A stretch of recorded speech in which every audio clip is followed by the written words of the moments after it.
The broadcast is now starting. All attendees are in listen-only mode. So good morning, good afternoon, whatever time of day it is, and thanks for joining us on this webinar for ClashMEP. And we've got Brett Young from Building SP on the line to help us out with this demonstration and overview of ClashMEP. So I'm going to hand over to Brett, and hopefully we can help you understand the add-in that's offered. Thank you, Dave. Yeah, thank you, Dave, and thank you, Brendan. And just to begin, thank you very much to A2K for their support and all their help with the outreach for ClashMEP. We're really glad to have you as a partner, and we really appreciate your technical abilities and ability to reach out. So thank you very much. So my name is Brett Young. I'm the CEO of Building SP, and you should be able to see my screen. And I can tell you a little bit about me and the background of the company real quick, and then we can go through and talk about ClashMEP. So I started out as working for a general contractor. I'm a University of California, Berkeley grad in civil and environmental engineering, and I worked as a project manager for a contractor for 9 years here in California. And then in 2010, I took advantage of the market for BIM here locally and started a BIM and VDC consulting company and ran that from between 2010 and 2015. And that gave me a very broad exposure to how people go out and practice BIM in really the world. We did 350 projects in 5 years. We had started from me, and we grew it up to a team of about 20. That team continues to operate, and I started Building SP to focus on how to build better tools so that we can work faster and better, and did that a couple of years ago. So I have a broad background, have seen a lot of BIM, have traveled the world and talked to a lot of people about how they do it, and we use that experience to build better tools, and I hope you agree that ClashMEP is part of that. I'll be joined later in the webinar by Aubrey Frederick. Aubrey is a longtime modeler, starting in CAD, moving over into Revit, early adopter of Revit and BIM.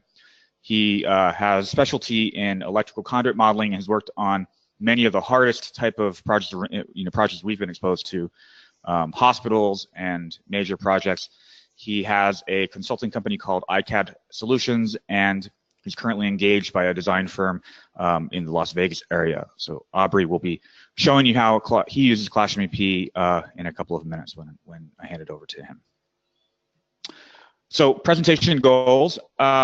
Want to kind of do an overview of the background of the products and how they came together, and then we'll go into do a demonstration of ClashMEP, and we'll show you how real-time clash detection directly within Revit helps you be faster and more effective.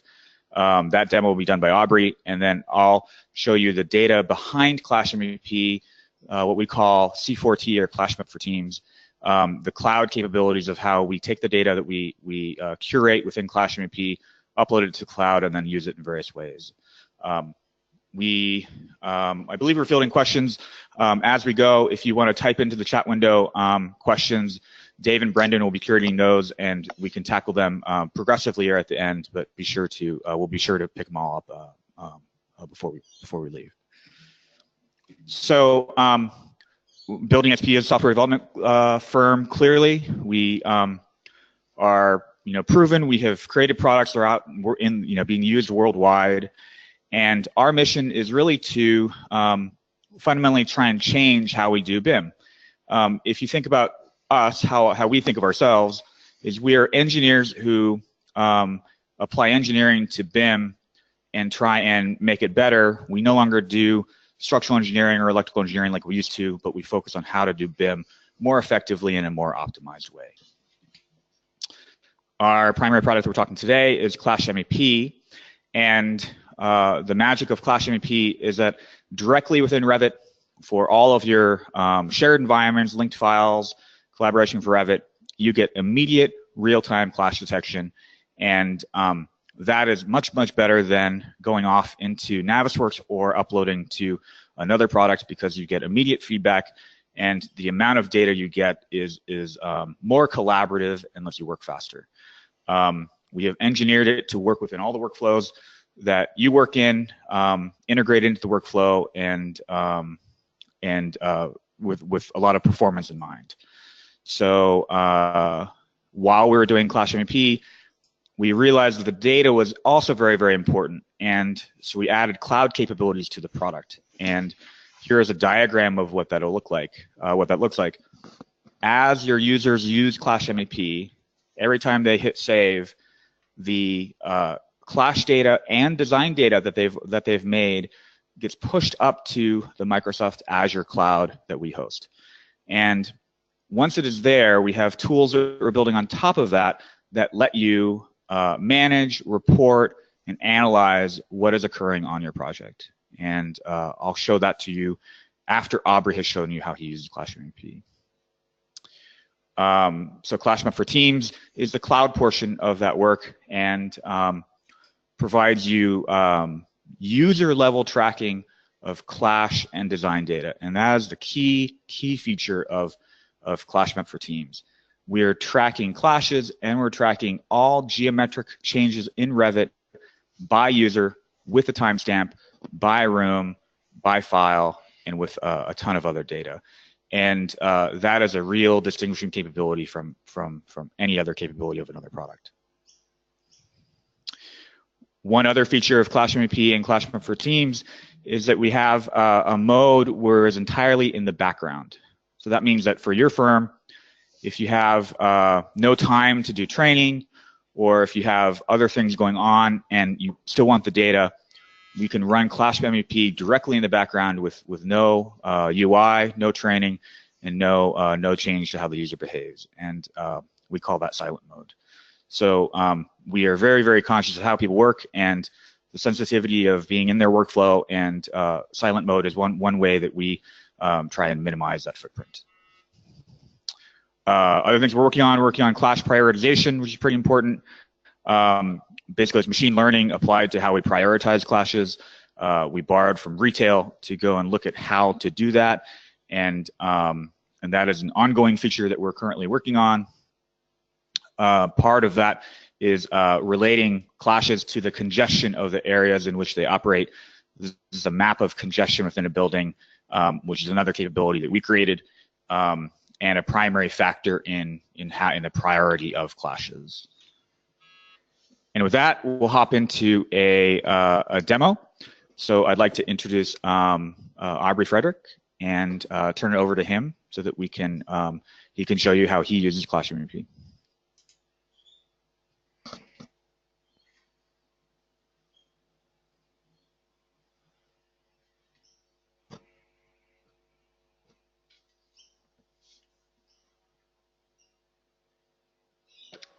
Hello, can everyone hear me? Yeah, we can. How you doing, Brett? Thank you for the introduction. Can you guys see my screen here? Good to go.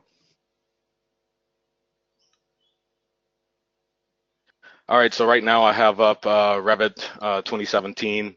I have a few windows up on my screen. I also have the same model here in Navisworks, and we have a viewpoint up here on my screen and scene. And just to kind of show you some of the time savings and kind of switching back and forth between software that we may go through to coordination, where ClashMEP becomes a huge value. So in this particular clash that I'm looking at here, and I'll get back to it on the viewpoints, I have a few items circled in red. And there is a process to get this file uploaded to BIM 360 team, a process to clean it up before we have a weekly coordination meeting. And during that process, a few days later, is a merged model, which would then have your clashes and things laid out for the individual modelers per discipline to go through. So one of the features here in Revit is called, or Navisworks is called Switchback. And I'm not going to show that at the moment, but Switchback is probably one of the ways you could use Navisworks and a workflow with Revit and trying to look at your clashes but not the most efficient way to do that. I don't know if any of you have ever tried Switchback. It's not the most seamless feature when using that with Navisworks. So at the moment, I'm back to my Revit model, and I'm going to expand my 3D view here. And I just have all my MEP systems, mechanical, electrical, and plumbing. And I have my ClashMEP plugin. So a few things I can do before I get started. I can select some categories to Clash. These are some that I personally picked, but I can reset to default. And you can see some of the categories from Revit system families that it's pulling from to do the clashes. So I'll go ahead and hit OK. I'll get a warning here to run the initialize clash detection. So I'll come back to my plugin, initialize clash detection.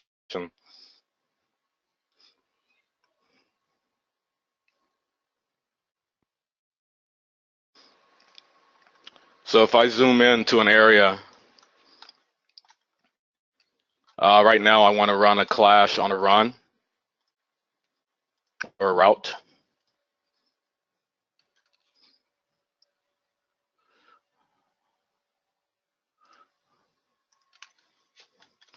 And as you can see there in real time in the regular model without switching back and forth between Navis, I now have my clashes along this run of conduit here. So I'll go ahead and do that for another route.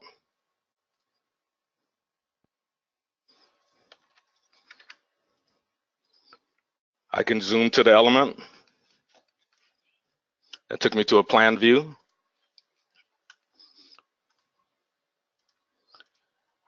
I can zoom to the second element in the clash, first element, zoom to the clash. So what's cool here is I have a little thing here called the ClashMEP Control Center. And right here within my, my window within Revit, I'm able to see my clashes depending on the Revit file that it's coming from that's linked into my model. So in this particular case for clash number 3, you see that I have my file, the Resort Central, versus the structural link. And if you pan down here, you'll see I have some different clashes between different files. It also lets me know what levels it's clashing to. So I get a lot of information here that I may otherwise have to go through a lot of configuration and Navisworks to pull the same information with a clash. So for me as a user of ClashMEP, one of the main benefits I get is an easy setup, a very straightforward interface. And as you can see, I kind of get clash detection on the go. I don't have to select a whole set or a whole system or anything like that and wait for Navisworks to compute that. So in real time, I can select certain runs as I'm modeling them and to make sure that I'm clash free. And within Revit, you can have a workflow where you have a couple of views. As you can see here, I have some views set up for mechanical, electrical, plumbing, but I also have a view here for MEP. And within this MEP view, I have all the systems turned on. So I don't necessarily need to clash any structural elements, anything from the linked files. This is more or less that a workflow that I can use for my internal clash detection, kind of some pre-coordination before I upload this file. So during that time, you can go through structural and architectural elements versus the MEP systems.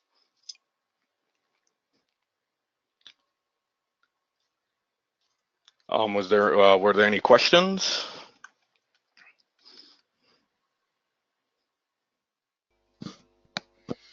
There's no questions coming through there as yet, Aubrey. For those of you out there, if you have any questions on what you've seen so far, please feel free to enter them into the questions area in your webinar control panel there, and we'll do our best to take some. None there at the moment, guys.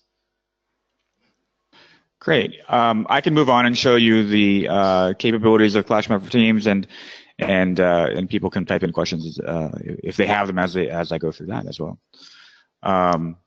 Thank you, Aubrey, for showing us how to use ClashMEP. You're welcome. So, like I mentioned, I'll show you the product page for ClashMEP for Teams to remind you the schematic of what it looked like.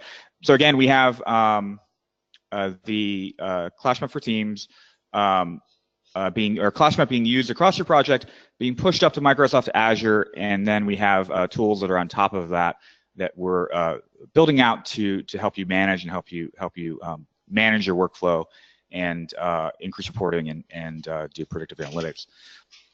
So one of the powerful tools that is gaining more and more traction within the industry, and which we are firm believers in, is the Power BI tool set that comes from Microsoft. Now, Power BI is free if you are a Office 365 subscriber, and so it is often included as part of your packages, and therefore it is very, very easy to implement, and it's widely used and relatively inexpensive. And so what you're looking at here is a project view where we have aggregated clashes across the entire company or the entire project. And so a couple of features here, working our way across the top and then working our way down. You have a total number of clashes reported, and those are open clashes that are currently in the model. You have a last model update, and so we have a last model update here of 224. And then we have a date range of when clashes have occurred. Clashes by date are then in a window below that, and they're bar charted across, bucketed by day. And you can see they're comprised of usernames of people who color-coded of who has been doing clashes across that time frame. And so immediately you can take a look at, here in this example, and note that Jack had a really bad day back on November 9th. And he had 230 clashes that occurred on that day. And it might be kind of a extreme example, but if you click on it, everything updates, and you can go and interrogate what actually has happened on that date. Jack was working on the second floor. He was doing primarily duct modeling. He also did a little bit of pipe modeling. And most of it was on a corridor on the second floor. And so using that type of drill down, you can get to a better understanding of what is going on your project, and be able to more strategically go and figure out how to keep those issues down to a minimum. We can look at my clashes. I have 22 open clashes, and mainly I'm a cable tray modeler because I have no skill to model anything else. And you can see that cable trays on ground floor, staff entrance and exam room are where I have yet to go and resolve and fix clashes. And you can go through and look at all of that. If using Power BI, you can create custom dashboards that are particular to a particular system. So here is a mechanical clash dashboard, and you can see we can group clashes by the type of system they are, and again by level. We can list what categories they're in, and we can group by room. So as you can see, it's very visually appealing tool. It's very easy to customize. Brendan and Dave, for one, we have trained them on how to kind of go and do some of this work, and I think they've picked it up very very And Aubrey has picked it up as well, and so we've trained a number of people on how to use Power BI. As part of becoming a customer of ours in A2K, we will help you through that process and provide you with sample dashboards that allow you to get started, and again, we'll support you and work with you to make specific dashboards for you. But the real magic is that you can really integrate it into any other type of system you have. We created what's called a web API to make the connection to Azure. Power BI takes advantage of that web API, but not only that, but you can use Microsoft Excel, Google Sheets, you can use Tableau, or you can use any other tool that has a REST API or a JSON call to go and grab that data. Speaking of the data, we can look here at a table of the data. Here is the clash data that is being reported by Power BI. You can tell that it is very easy to read and easy to go and manipulate. You can imagine that if you put this into a spreadsheet, an engineer could parse it themselves and go through and interrogate the data, because it is very readable and very easy to use. This data, for example, does report in this data file all of the clashes that have ever existed in the model. So you can, for example, go back and look at whether or not a type of element has repeatedly gone from clash to unclashed, or look at the total number of clashes that you've gone through and resolved for your team. We're also reporting the volume of the clash. That is another feature that is different from Navisworks. Navisworks does a mesh-on-mesh clash, and we do a volumetric intersection, and so we can report the volume of the clash, and that is a good way of looking at how important a given clash is. And again, username and creation date of the clash, among other, and other timestamp information. Another portion of Power BI, or another data set really that we curate and use, is element operations. I mentioned that we track all geometric changes to the model by username and by time, and here's an example of a dashboard for element operations in your model. So probably my favorite graph is operations by type. Blue is added, black is modified, and 3 is deleted. And the story of the model that you're looking at is that we use it for demos, because you can tell that as we model elements into the model, we also delete them. And that is very, very rare for a model, because you wouldn't normally be doing that. So you can see that the tracking of the deleted elements tracks pretty closely to the number of elements that we create. This is also tracked by people and by time. This data is in particular very, very valuable, because if you interrogate it by system or by room, you can tell how many minutes were spent modeling in a given room, or by system. That can be used to look at productivity or look at the effect of a change order, or many other uses of trying to understand the story of how a project has been developing. Speaking of rooms, you can combine both clash and element creation data into one graph and kind of look at it like a batting average, where you have a amount of elements being modeled, and then the amount of clashes that you have coming after it. And so that is kind of what I guess batting average would be an American thing. So whatever the Aussie football, Australian rules football equivalent for a batting average, I guess would be the better analogy. I should work on that for the next webinar, Dave and Brendan. So we, as you can tell, we're very open about data, and we're digesting it into dashboards and using it in ways that are becoming more and more effective. Again, if you have any questions, type it into the chat window, and we can address them for you. Wrapping up kind of how we use ClashMEP, I can show you a very, very new and innovative type of analysis that we've been working on. This does not look like a building in front of you, does it? And that is very, very intentional. What we're doing is we're abstracting the data that we have underneath ClashMEP and creating new ways of doing prioritization and analysis. And so if you look, here's how you kind of can read this data. What you have, every dot here is a clash, or an element rather, and the connection in between them is a clash. And so the line has a arrow attached to it, and that means that in here the light fixture clashed with a given ceiling. And so you can quickly go and look at your model and get a feeling for how complicated clashes are, because what we're really trying to do is focus teams on where the effort should be spent to go and fix problems.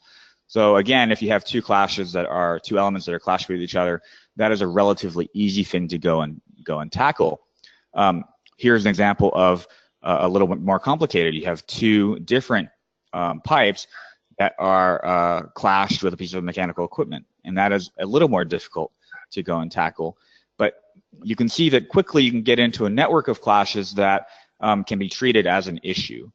And so this issue here is a group of clashes that need to be resolved, and you can go and interrogate and figure out what is going on. So the directionality of the arrows tells you that, for example, that this pipe here modeled into a couple of other elements at one, and that connected it into other clashes. So really, the pipe, these two orange pipes, really caused the problem, because they're the culprits that really kind of caused half of the clashes that are here.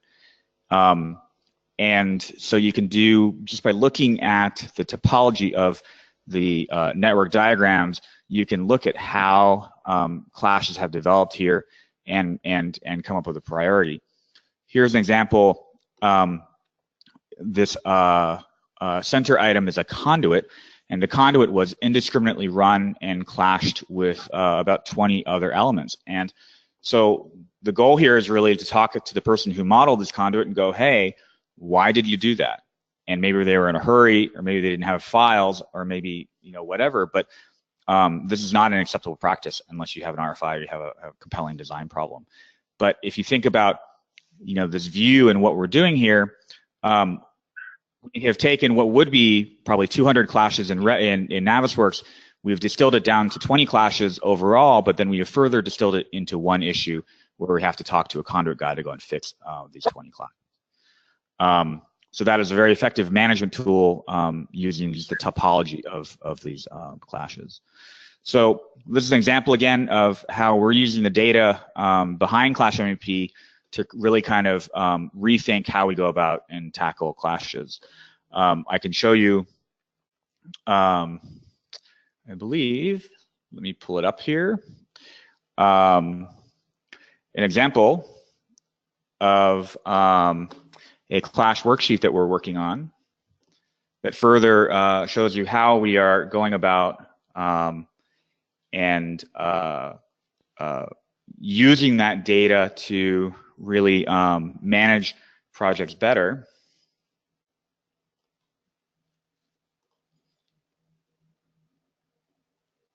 Pull that up. So this clash worksheet is a report that again groups clashes into an issue. And so here we have a 4 clash grouping. They're all connected. You get information about what is being clashed with it. You get the location of the clash, and you get timestamp information. But most importantly, you get the creation and modification information for the elements that are involved.